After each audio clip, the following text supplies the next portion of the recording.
All right, pandemic chronology video for today. Woo! Happy Halloween! Halloween 2022, All Hallows Eve 2022, 31 October 2022. If you're not in the mood, I'm not in the mood. I didn't dress up. I'm not going trick-or-treating. Yeah, it's not really my thing. I like the colors, the orange and black though, and like pumpkins. Okay, so today my pandemic update is, I've called them pandemic caretaking items. And so they're things that thus far in the pandemic I have addressed that have like come up during the pandemic, and everything has come up more than once. So these are repeaters, things that I've needed to stay on top of. And so the things that I've had thus far, and then there's 4 of those, and then there's 2 things that I'm working on / starting / have already started, but I'm not like, I've accomplished this kind of thing. So it's like, it's a work in progress. So up first, thus far, my first 4 pandemic caretaking items that have happened thus far. 1, car insurance. So that's every 6 months, costs me about $850. It's birthday checks, birthday money, going to that money I make cleaning the house, stuff like that. So that's like the vast majority of my income, like all my income goes into car insurance. And car tabs. So that's the first item. Second item is car tabs. So that's every year. It's $140 plus or minus dollars, I think. Yeah. So yeah, that comes up each year. Again, like all my money goes into car stuff. And then third one, she's relevant today, car maintenance. So I mentioned yesterday my car would not start. So my dad got a car charge, like a battery charger out, and charged the battery, and it would not start. So he's like, all right, let's wait for tomorrow. So tomorrow, but it was yesterday, so tomorrow's today. And he jumped the car and it went going, and he had it on, and then we turned it off and it wouldn't turn back on. The battery's dead. I need a newer battery. Batteries might be $150. I just like, the level of like depression that I'm in is like, all I want is to live with my husband, and I've been denied that since I first got married over 20 years ago. And you know, I just want them, and I don't want to go into the workforce and have it be UC Berkeley all over again. And I know because I have, like, my dad had a stroke and strokes run in the family, and that side effect for the vaccines. I know if I go into the workforce, I'll just be socially labeled as an anti-vaccinator, horrible human being, no possible justifiable reason for not getting a vaccine, and not hireable because I don't have a vaccine, because I don't want to die from a stroke, which is a side effect for women my age. And that's a side effect without taking into account heredity, right? So it already runs in my family, plus that is like 100% chance. And so I'm just kind of like, well, it's depressing, 1. 2, I just want to live with my husband, you know, kind of thing. Also, the car is like, I realized with the car battery, you know, if I do move in with my husband, which I really want, I so hope, and I hope it's as soon as possible. Dear God, dear Allah, I'm a Muslim, not Christian, so not that God, not the Christian God. Dear Allah, dear God, I pray I move in with my soulmates as soon as possible. In your name, I pray amen. In your name, we pray amen. We being me and my soulmates.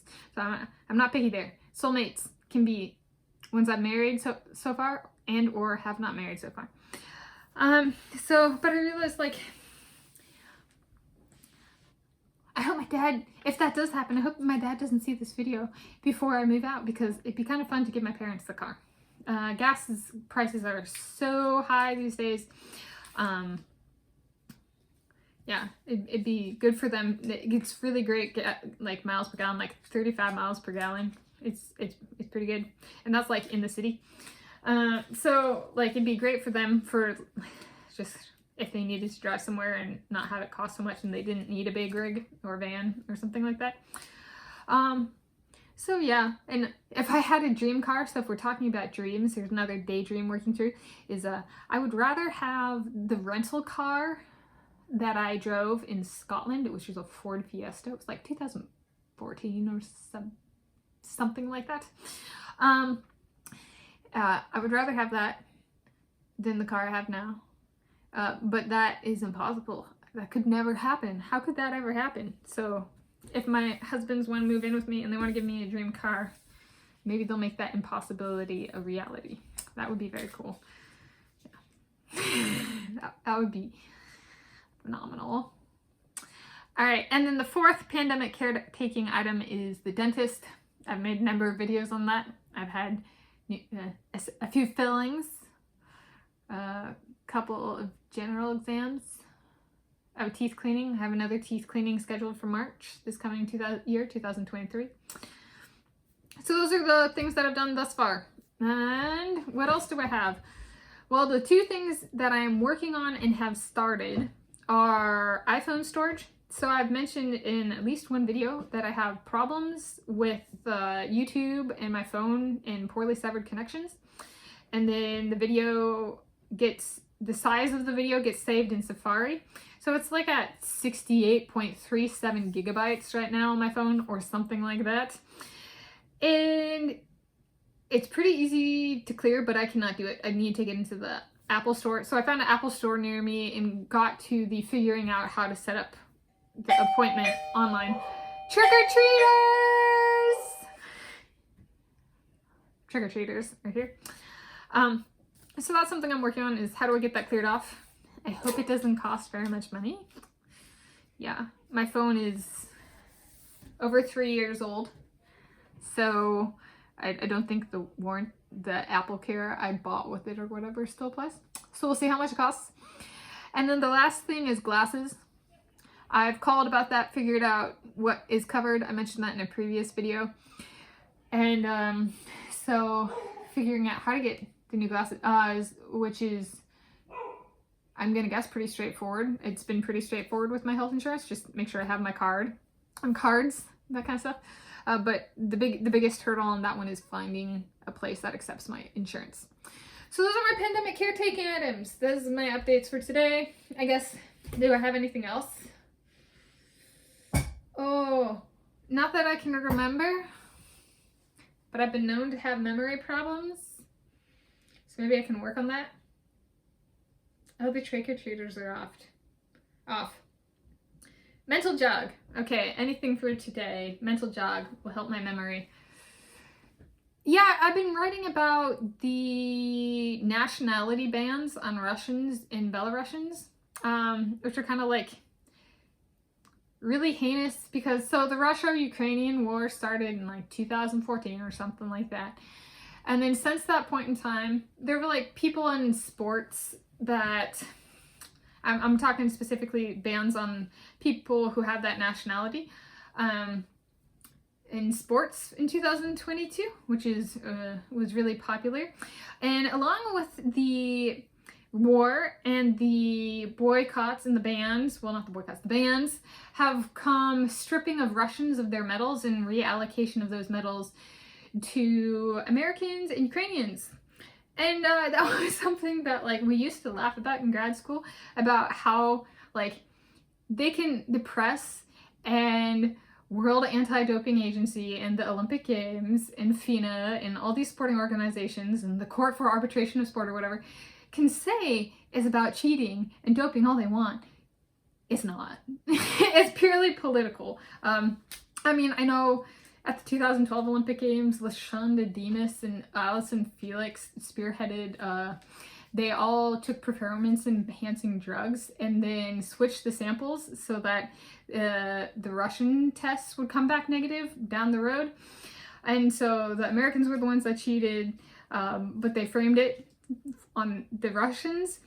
And so like that's been playing out, and I've just been kind of, so that's the American, specifically African American angle. I mean, with the Russians getting their medals taken away, of course Jamaica of African descent benefit, you know, it's African American, Afro-Jamaicans, just the reality of it, it's racism.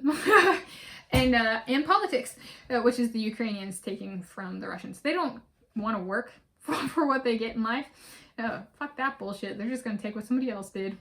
And so that's been playing out since the start of this war. And it's just been kind of one of those things that we in like science, technology, engineering, and mathematics have watched and been like, well, at least we know that sporting competitions are rigged and 100% political and with zero, and I mean zero dedication and care for clean sport. Yeah. So I've been being like, all right, let's just address it from a national ban, right? I have a number of pages that I've contributed to and or made myself, articles on Wikipedia about people who are Russian and who have been banned. Not once, but twice, because the European governing body for aquatic sports was like, we are going to be as cliquey as possible and as douchebaggy as possible and as elite as possible and be like, we don't like you. You're Russian. We're Belarusian. And because we don't like you, you're out. You're not invited to our party. You're not invited to our competitions. But wait, we're so petty. We're still going to count you as a member federation. That literally happened with the European governing body of aquatic sports and the international world governing body for aquatic sports, the world governing body for aquatic sports, because supposedly it's all countries in the world, but it's not. But they were like, no, we're gonna keep the Russians. They still count for our good numbers, but no. They're ugly. That girl over there, Daria Tatarinova, is the ugliest woman on planet Earth. She's so ugly because she's Russian and because she was born in Russia. She's not allowed to compete. That's what they did this year. They were like, Russians and Belarusians are the ugliest people on planet Earth, and because they were born there, because they choose to live there, they are not allowed to compete. Does not matter if their father was a soldier that actually is fighting with the Ukrainians in response to the Russian invasion attack. No. There, I have a page like that. Something like that. You know what FINA said? You know what Len said? Europe and the world said to that? Your father, probably a traitor. Probably a double, whatever the thing is, double crosser. There's no way a Russian could ever do good for Ukraine. So they banned them. They were like, ban them all. We don't care if they're good or bad. They're all ugly. So that's what they did. So I'm making sure to document that. Ain't no silent under the radar ban here. That was literally what we spent 100% of dinner time talking about today. Was just how unethical and immoral these countries are. And it does get me to wondering, you know, there's gonna, at some point, if sporting is to stick around long term, and like the United Nations gets involved and is like acting on behalf of humans, like if humans are to survive long term, maybe address the cliquey party behavior of, you're not invited to our party because we don't like you. Okay, like these are like, oh my god, elementary school people who are like, we're governing bodies and what we say is the best thing ever and we're American swimming-based publishers. Oh my god, we have the best ideas in the world. That's what I meant, swimming world. Okay. Oh my god. That's how they act. So like,